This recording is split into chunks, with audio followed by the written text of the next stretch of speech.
Con respecto a la cardiopatía isquémica, ya esta es la parte clínica, ¿ya? Con esto de acá hacemos un descanso, ¿ya? Terminamos esta diapositiva y hacemos un descanso, ¿ya? No se mareen. Miren, recuerden que la cardiopatía isquémica, chicos, es la primera causa de muerte de origen cardiovascular, ¿correcto? Es la primera causa también de insuficiencia cardíaca. Entonces es un tema bien preguntado en los exámenes, ¿ya? Cuando les pregunten la causa de cardiopatía isquémica, la respuesta es la aterosclerosis.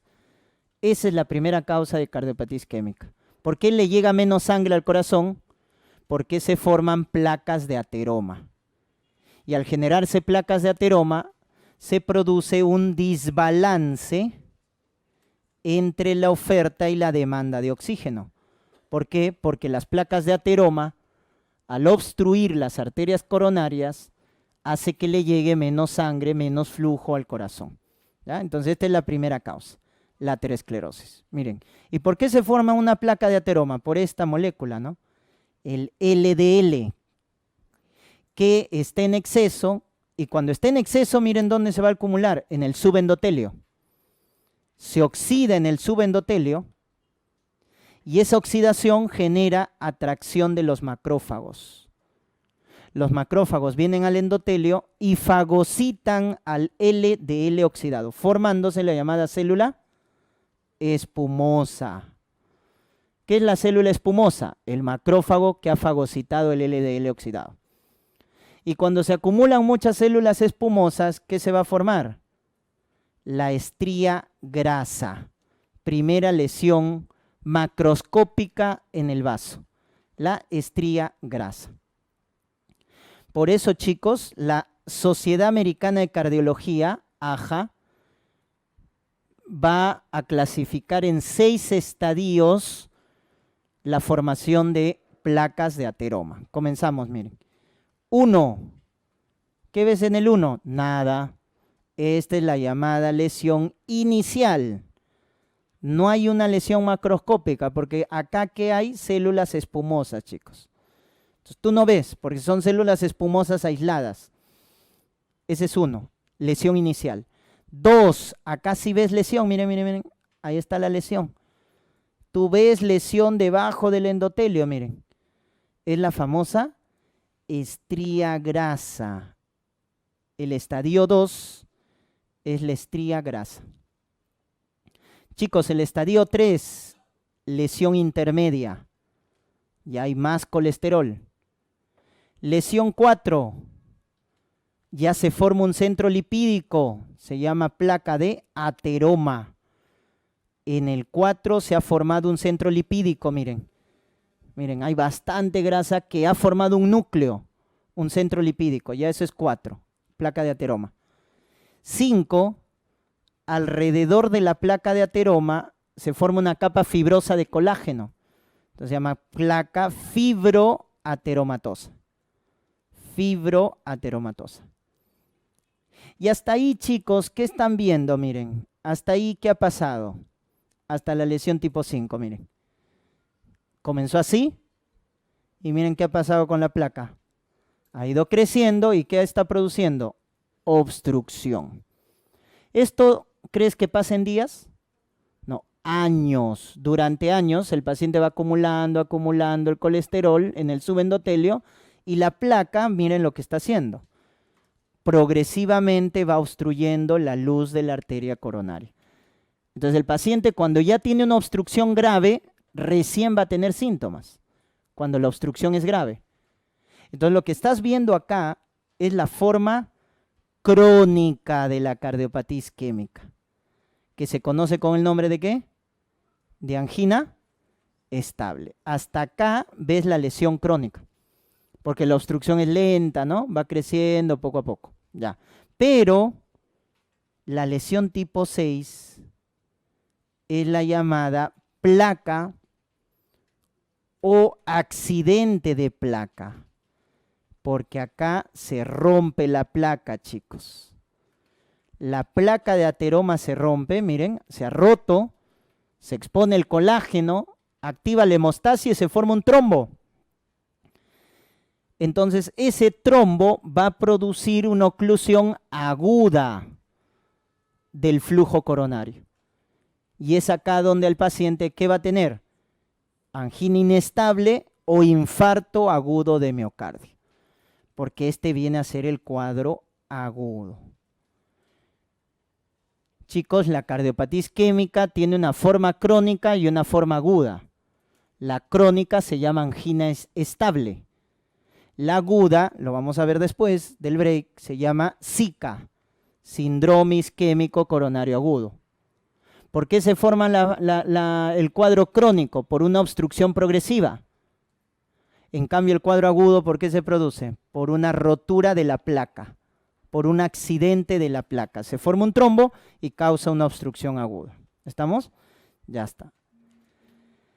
Factores de riesgo, porque chicos, el diagnóstico es clínico de la cardiopatía isquémica. El diagnóstico es clínico.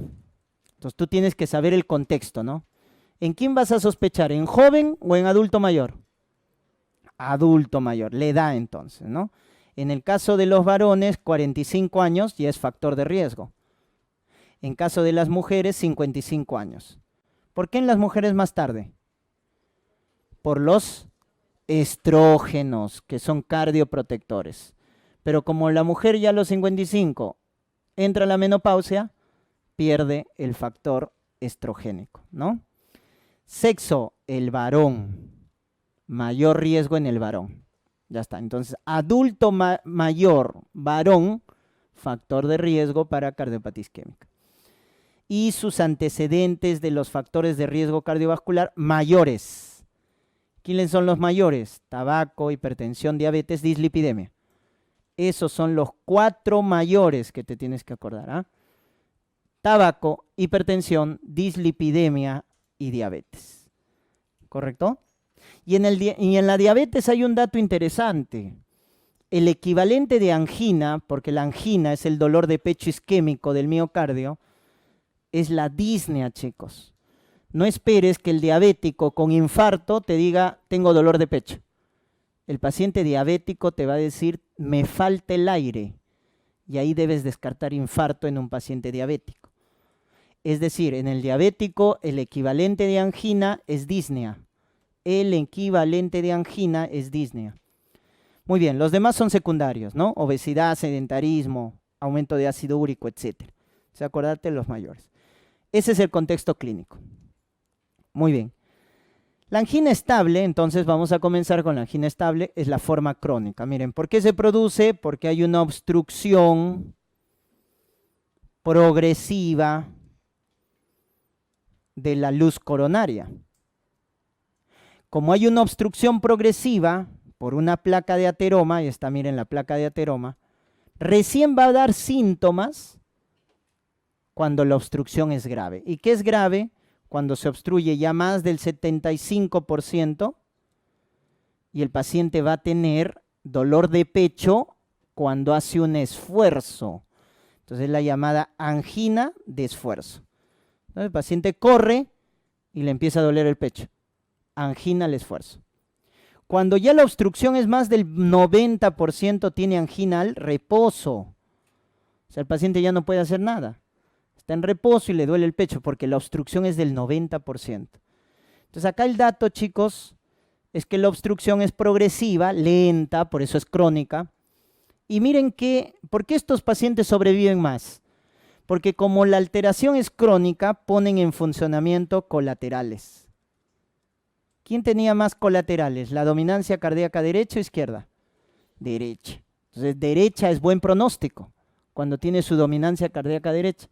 La izquierda es mal pronóstico porque tiene menos colaterales. Entonces, estos pacientes ponen en funcionamiento sus colaterales, por eso sobreviven más. ¿Viste? El diabético, el hipertenso, el fumador le ha dado 2 infartos, 3 infartos, pero como ponen en funcionamiento sus colaterales, tienen menos mortalidad, pero la morbilidad es alta, ¿ya? Y para que tú hables de angina estable, se debe cumplir 3 criterios. Primer criterio, el dolor de pecho. ¿Cómo es el dolor de pecho? Opresivo. En la región retroesternal, eso es más específico que decir precordial, ¿ah? el dolor opresivo retroesternal, que se irradia al brazo izquierdo, a la mandíbula o al epigastrio. A veces están pensando que es una gastritis, ¿no? Le duele en el epigastrio, pero en realidad es un dolor en el pecho que se está irradiando al epigastrio. Mucho cuidado, por eso tienes que evaluar tus factores de riesgo. Te viene un paciente diabético fumador con dolor en epigastrio, ¿vas a pensar en una gastritis? No. ¿En una dispepsia? No. Por los factores o el contexto tienes que descartar un cuadro de angina por los factores de riesgo. Segundo criterio, ¿quién lo desencadenó? El esfuerzo físico-mental. ¿Y quién lo calma? El reposo o los nitratos. Esos son los 3 criterios para que tú hables de angina estable. Dolor de pecho opresivo, que se desencadena por el esfuerzo y que calma con el reposo los nitratos. Como calma, chicos, ¿cuánto dura la angina estable? Menos de 20 minutos. Cuando tienes un paciente con dolor de pecho y dura menos de 20 minutos, eso es estable, pues está calmando. Eso es estable, ¿correcto? Entonces esos son los 3 criterios para hablar de angina estable.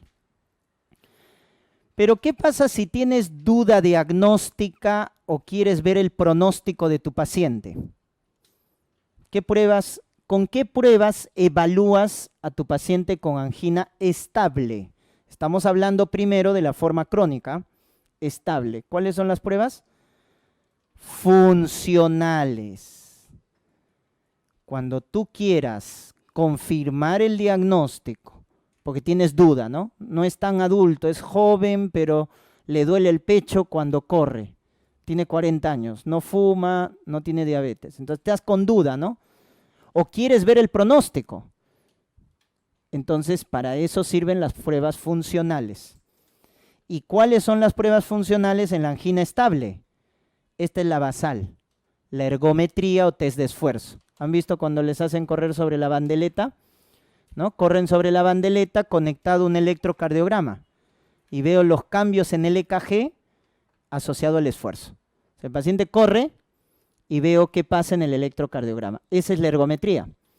Es un EKG de esfuerzo. Esa es la ergometría. O podemos hacer ecocardiograma de esfuerzo, que tiene más sensibilidad y especificidad. Porque acá yo no lo veo con el EKG, sino con el ecocardiograma. Entonces veo al corazón con el ecocardiograma cómo se está contrayendo frente al ejercicio. O el más sensible de todos, la gammagrafía de perfusión. Este es el más sensible de todos. La gammagrafía de perfusión miocárdica. Es el más sensible de todos. Porque acá se utiliza radioisótopos que detectan las zonas isquémicas del corazón. Ese radioisótopo es el talio 201 y detecta las zonas que están isquémicas o las zonas que se han muerto, ¿correcto? Porque yo tengo 3 tipos de isquemia en el corazón, miren, ¿ah? O en isquemia, miren. El miocardio aturdido, el miocardio hibernado y cuando ya hay necrosis, o sea, muerte del miocito. ¿Cuál de estos 3 ya no puedes recuperar? Ya no puedes hacer nada, ya se murió. La necrosis. Si tú encuentras un miocardio necrosado, ya no, ¿lo vas a revascularizar? No, pues si se ha muerto, ya no puedes revascularizar. ¿A quién vas a revascularizar? A estos de acá, porque estos son los llamados tejidos viables, el aturdido y el hibernado. Acá los miocitos no están muertos, están disminuidos su metabolismo, están como su nombre lo indica, aturdido, ¿no? Están, ¿no es cierto? Como atontado. Y el hibernado está como dormido. El aturdido es en una isquemia aguda, el hibernado es en una isquemia crónica. Y es justo lo que estamos hablando acá. La angina estable es esto. Detectar el miocardio hibernado, que es cuando se produce cuando hay una isquemia crónica. Entonces, cuando tú quieras saber en un paciente con angina estable cuánto el miocardio tiene de un miocardio hibernado, le haces gammagrafía. Te va a decir cuánto del miocardio está hibernado. Entonces, si ves que el miocardio es extenso, el miocardio hibernado, ese paciente es un buen candidato para revascularizarlo, porque va a responder al tratamiento, porque es un miocardio viable. Pero si está necrosado, ya no. Si está necrosado, no vale la pena. Entonces, ¿quién te detecta estas zonas? La gammagrafía de perfusión. Con talio 201. Es la prueba más sensible. Es la prueba más sensible. ¿Ya, chicos? Ya está. ¿Qué pasa si el paciente no puede hacer ejercicio? En la ergometría o en el ecocardiograma de esfuerzo, el paciente corre. ¿Qué pasa si tiene una artrosis de cadera? Entonces le colocas dobutamina, que es un agonista beta 1, ¿no? Se llama ecocardiograma de estrés. Le coloco dobutamina y hago que el corazón se contraiga, sin necesidad de que haga ese ejercicio, ¿no? Porque es un inotrópico positivo. Conclusión, chicos, cuando les pregunten cómo evalúo una angina estable, la respuesta es con pruebas funcionales. ¿Correcto? Ergometría, ecocardiograma o el más sensible, gammagrafía de perfusión. ¿Y el gol estándar quién es? ¿Quién es el que te confirma que las arterias coronarias están obstruidas? Este es el gol estándar, que es la prueba invasiva, la coronariografía o angiografía coronaria. Este es el gol estándar, ¿correcto? Y miren cuándo lo vas a pedir, ¿ah? Quiero que te acuerdes cuándo pides esta prueba invasiva. No le vas a pedir a todos. Le vas a pedir al paciente con angina de grado severo. ¿Y qué es la angina de grado severo? Entonces, la Sociedad Canadiense de Cardiología da esta clasificación, que es práctica, en 4 grados de angina estable. El grado 1 es el paciente asintomático. O sea, ya tiene obstruido sus arterias coronarias, solo que no tiene síntomas. Grado 2, cuando tiene angina al caminar más de 2 cuadras o al subir más de un piso de escaleras, le da dolor de pecho. Al grado 3 le das la vuelta, menos de 2 cuadras o menos de un piso, le da dolor de pecho. O sea, más limitante, ¿no? Camina menos de 2 cuadras o sube menos de un piso y le duele el pecho. Y el 4 es al reposo. Ya está. Grave es el 3 y el 4. Angina de grado severo. Chicos, yo les pregunto, mientras más clínica tiene el paciente, es porque su arteria coronaria, ¿cómo está? Muy obstruida.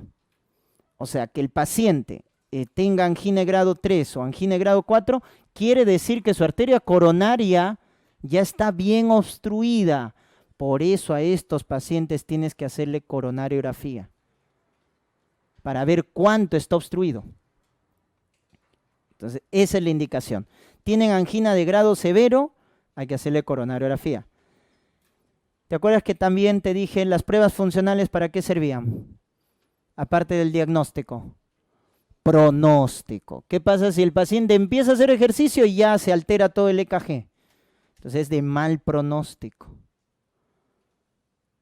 Cuando tus pruebas funcionales te salen de mal pronóstico, tienes que hacerle coronariografía.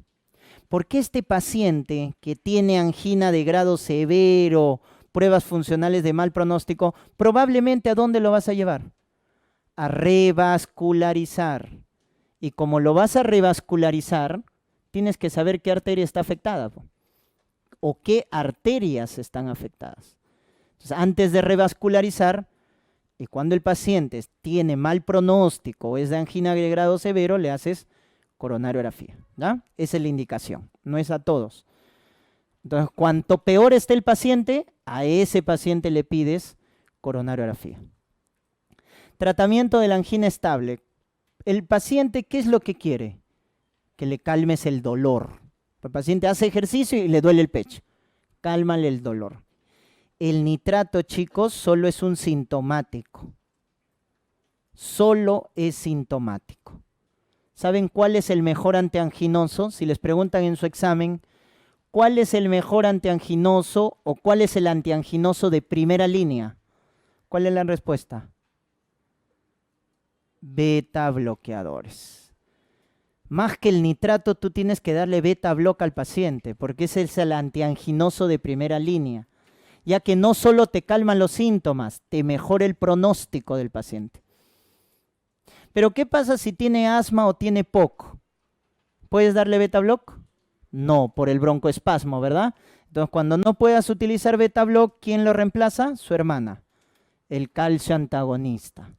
El calcio antagonista lo reemplaza. ¿Estamos? Esos son los 3 antianginosos clásicos que te debes acordar. ¿Correcto? ¿Quién es el de primera línea?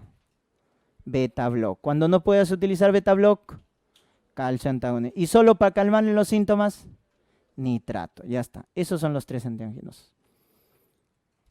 El de primera línea es beta block, porque no solo te calma los síntomas, sino mejora el pronóstico. Y tú tienes que acordarte del mecanismo de acción. Recuerden que ustedes van a ser médicos. Entonces, para que se diferencien, tienen que saber cómo actúan. Pues la cuestión no es que das porque das, sino tienes que saber la farmacodinamia. A ver, si te preguntan, ¿por qué el beta block es un antianginoso? ¿Qué es lo que hace el beta block? ¿Dónde va a actuar? En los receptores beta 1 ¿de quién? Del corazón. Los va a bloquear. Entonces, ¿a quién está bloqueando? Al simpático. Te está bloqueando el tono simpático. Eso hace el beta block. O sea, ¿dónde trabaja? En el corazón, bloqueando los receptores beta adrenérgicos. Por lo tanto, te baja el tono simpático.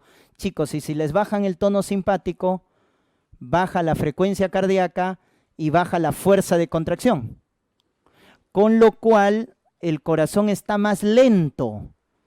Si está en bradicardia, el corazón está más lento. Por lo tanto, se prolonga ¿quién? La diástole. ¿Y dónde se nutre el corazón? En la diástole. O sea, esto prolonga la diástole. Y ese es el efecto antianginoso de los beta block. Acuérdate de los cardioselectivos. ¿Cuál es la mnemotecnia? MBA, ¿ya? Esos son los cardioselectivos. MBA, metoprolol, bisoprolol y atenolol. Son los cardioselectivos, o sea, te bloquean solo al beta 1, porque hay otros que te bloquean al beta 1 y al beta 2, ¿no? Propranolol, nadolol, etc. ¿Ya? Pero estos son selectivos del beta 1, metoprolol, bisoprolol y atenolol. Entonces, ¿dónde está el beta block? En el corazón su efecto. El calcio antagonista, ¿cómo tiene su efecto antianginoso? Porque bloquea los canales de calcio en los vasos. Y al bloquear los canales de calcio en los vasos, ¿qué genera? Vasodilatación. ¿Pero de quién? De las arterias coronarias. Estos son los fármacos típicamente utilizados como vasodilatadores coronarios. ¿Tú te acuerdas cómo se llama esa angina en el joven que consume cocaína? Prince Metal. ¿Por qué se produce? Por vasoespasmo coronario. ¿Cuál es su tratamiento? Si es vasoespasmo coronario, ¿qué le tienes que dar? Un fármaco que haga dilatación coronaria. ¿Cuál es el fármaco? Calcio antagonistas. Ese es el tratamiento de la angina de Prince Metal. Si te preguntan en tu examen. Calcio antagonistas. Porque te dilatan las arterias coronarias. Tienes 2 grupos, ¿no? Dihidro y no dihidropiridínicos. Dihidro, los pinos, ¿no? El de acción corta, nifedipino. El de acción larga, amlodipino. Y los no dihidro, verapamilo, diltiazem, que también son antiarrítmicos. Ya está. Ahí tienes el efecto antianginoso de los calcioantagonistas. Te dilatan las arterias coronarias, entonces aumenta la perfusión coronaria. ¿Y dónde hacen los nitratos su efecto antianginoso? También los nitratos te generan vasodilatación. Porque el nitrato, ¿qué produce? Óxido nítrico. Y el óxido nítrico te produce GMP cíclico como segundo mensajero. Y el GMP cíclico te relaja el músculo liso, generando vasodilatación. ¿Pero de quién? ¿De arterias o de venas? Principalmente de venas. Y acá a veces se confunden. Los nitratos son principalmente venodilatadores. Chicos, y al dilatar las venas, la sangre, ¿dónde se va a acumular? En las venas, porque las venas son reserva de volumen. Entonces le va a llegar menos sangre al corazón. ¿Qué es lo que estás disminuyendo al hacer venodilatación? Estás disminuyendo el retorno venoso. Estás disminuyendo la precarga. Ese es el efecto antianginoso de los nitratos. Entonces miren, beta block en el corazón, calcio antagonistas en las arterias, nitratos en las venas. Tienes 3 blancos terapéuticos para tener un efecto antianginoso, ¿correcto? Ahí están los 3 antianginosos clásicos. Acuérdate que el de primera línea, el que mejora el pronóstico, es beta block. La alternativa es calcio antagonista y el sintomático es nitrato, ¿correcto? Ya está. Hay otros fármacos que todavía no tenemos acá, pero sí, por ejemplo, en Europa se utiliza estos de acá. Y te pueden preguntar, pero de farmacología. La ivabradina, que te bloquea la corriente eléctrica. O sea, ¿quién te bloquea? Al nodo sinusal. Te bloquea los canales de sodio del nodo sinusal. Entonces, ¿qué te va a generar? Bradicardia, prolongándote la diástole. Y la trimetazidina te bloquea la oxidación de ácidos grasos. Oxidación de ácidos grasos. ¿Tú sabes qué consume el corazón para producir ATP? Ácidos grasos, chicos. Consume el corazón para producir ATP. Y te da buena cantidad de ATP los ácidos grasos, ¿verdad? Pero ¿a costa de qué? De bastante oxígeno. Si tu corazón está en isquemia, ¿te puedes dar el lujo de consumir ácido graso? No, pues, porque vas a tener que consumir más oxígeno. Tu corazón está con obstrucción. No, mejor, ¿quién debes consumir? Glucosa. La glucosa produce también, no tanto ATP como el ácido graso, pero sí te produce, pero a costa de menos oxígeno. Entonces, chicos, cuando el corazón esté en isquemia, ¿qué debe consumir? Glucosa. Pero no creas que el corazón es como un chip, ¿no? Que dice, ya, tengo isquemia, ahora consumo glucosa, ya no consumo ácido graso. No, ese cambio de metabolismo se hace lentamente. Entonces, ¿cómo aceleras ese cambio de metabolismo? Con la trimetazidina. ¿Qué hace la trimetazidina? Te bloquea la oxidación de ácidos grasos, con lo cual te aumenta la oxidación o el consumo de glucosa. Y eso es efecto antianginoso, que no te permite consumir ácidos grasos, que te consume bastante oxígeno y te estimula el consumo de glucosa, ¿ya? Esa es la trimetazidina. Bloquea la oxidación de ácidos grasos. Ya está. Todo lo que has visto acá es el efecto antianginoso. Luego le das su antiagregante plaquetario. Eso sí lo conoces, ¿no? Aspirina, clopidogrel, antiagregante plaquetario. Aspirina, ¿cuánto? 81, 100 miligramos por día. Clopidogrel, 75 miligramos por día. Eso es efecto antiagregante plaquetario. Aspirina, 81, 100 miligramos por día. Clopidogrel, 75 miligramos por día. Estatinas. ¿Para qué le das atorvastatina o el más potente rosuvastatina? Chicos, acá las estatinas no solo sirven para bajar el colesterol, sino que estabilizan la placa de ateroma, porque son antioxidantes. Ojo, ese efecto en farmacología, ¿saben cómo se llama? ¿Alguien recuerda? ¿Cómo se llama el efecto de las estatinas cuando son antiinflamatorios antioxidantes? Pleiotrópico se llama, chicos. Efecto pleiotrópico. Y con eso estabilizan la placa de ateroma. Entonces tú le tienes que dar estatinas al paciente con angina estable. ¿Para qué? Para que su placa esté estable, no se rompa, no haga el cuadro agudo. Y si ya hace falla cardíaca, le agregas IECA. Si hace falla cardíaca, le agregas IECA, que son los antirremodeladores, ¿no? Ya está. Entonces, A ver, tienes tu paciente con angina estable. ¿Con qué pruebas evalúas su pronóstico? Pruebas funcionales. Ya está. Entonces, las pruebas funcionales te dice, es un paciente de bajo riesgo y otro paciente de alto riesgo. Entonces, al de bajo riesgo, ¿qué manejo le das? Médico, le das su aspirina, le das su beta-block, le das su estatina, el manejo que hemos hablado. Y va a responder al tratamiento, porque es de bajo riesgo. Y ahí quedó el problema. Cuando es de bajo riesgo, responde al tratamiento farmacológico. Su estatina, su aspirina, su beta-block. Chicos, cuando es de alto riesgo, no responde al manejo médico. ¿Qué prueba le tienes que hacer acá? Cuando es de alto riesgo o no responde a fármacos, ¿qué prueba le haces? Muy bien, coronariografía. Para ver qué arteria coronaria está obstruida. Y debe ser grave, porque no responde al fármaco o está de mal pronóstico en las pruebas funcionales. Y dependiendo del resultado de la coronariografía, a este paciente lo vas a llevar a revascularizar.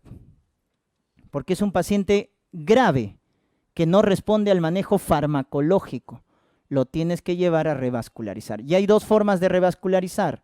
Que le coloques un stent, se llama angioplastía coronaria transpercutánea, o que lo operes. ¿Cómo se llama? La cirugía de bypass. ¿Cuál es el injerto de elección? ¿Arteria o vena? El mejor injerto es la arteria mamaria interna izquierda. Es mejor que la vena safena. La más utilizada es la vena safena, pero la mejor es la arteria mamaria interna izquierda, porque la arteria se obstruye menos a comparación de la vena. La vena se ocluye más rápidamente.